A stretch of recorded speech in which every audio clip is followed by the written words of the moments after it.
खेसारी लाल के लॉलीपॉप 2 गीत आ रहल बा, अभी शूटिंग चल रहल बा इ गीत के।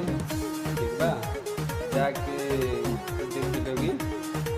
बहुत अच्छा गीत बा लॉलीपॉप 2। ठीक बा, और बहुत ये नया लकी राजसी के बारे में आप सभी को बहुत ही बड़ी खबर देने वाला हूँ इस वीडियो में। हाँ तो दोस्तों, इस वीडियो को लास्ट तक देखते रहें और जो लोग मेरे चैनल को भी तो सब्सक्राइब नहीं किए हैं वो लोग कर लें, क्योंकि हमारे चैनल पर भोजपुरी का हर खबर सबसे पहले आता है। जैसे कि आप सभी को पता ही होगा, इस समय भोजपुरी की दबंग स्टार खेसारी लाल यादव और सपना चौधरी का नया फोटो सोशल मीडिया पे काफी वायरल हो रहा है। यानी नए वीडियो गाने का नया तस्वीर खूब वायरल हो रहा है सोशल मीडिया पे। क्या भोजपुरी इंडस्ट्री में पहली बार ऐसा हुआ है कि भोजपुरी की दबंग स्टार खेसारी लाल यादव और सपना चौधरी एक साथ नजर आने वाले हैं? या भोजपुरी इंडस्ट्री में पहली बार किसी कलाकार के साथ सपना चौधरी आई हैं? तो दोस्तों, आप सभी को बताना चाहता हूँ ये पूरी तरह से गलत है। इससे पहले भी भोजपुरी इंडस्ट्री के कई बड़े कलाकारों के साथ सपना चौधरी काम कर चुकी हैं। जैसे मैं आप सभी को बताना चाहता हूँ बैरी कंगना 2 में पवन सिंह के साथ और निरहुआ के साथ भी, और 2 नए और कलाकारों के साथ काम कर चुकी है सपना चौधरी, जो की आप लोग यूट्यूब पे सर्च मारकर देख सकते हैं। हाँ, लेकिन भोजपुरी की दबंग स्टार खेसारी लाल यादव जी ने नया गाना लेकर आ रहे हैं सपना चौधरी के साथ। बिल्कुल अलग गाना होने वाला है, जो कि पंजाबी टाइप का गाना होने वाला है। और इस वीडियो गाने में भोजपुरी की दबंग स्टार खेसारी लाल यादव और सपना चौधरी अपने नए लुक में भी नजर आने वाले हैं। और हमको जहाँ तक लग रहा है कि पहली बार भोजपुरी की दबंग स्टार खेसारी लाल यादव जी ऐसा लुक में नजर आने वाले हैं। हाँ तो दोस्तों, अपडेट था, कई लोग जानना भी चाहते थे और हमारी इस वीडियो को आप लोग पूरा देखिएगा तभी आप लोगों को पूरी बात समझ में आएगी। और दोस्तों, भोजपुरी के पावर स्टार पवन सिंह और भोजपुरी की दबंग स्टार खेसारी लाल यादव जी का वीडियो पसंद आया तो ज्यादा लाइक करे, कमेंट करे, शेयर करे, सब्सक्राइब करे। धन्यवाद दोस्तों।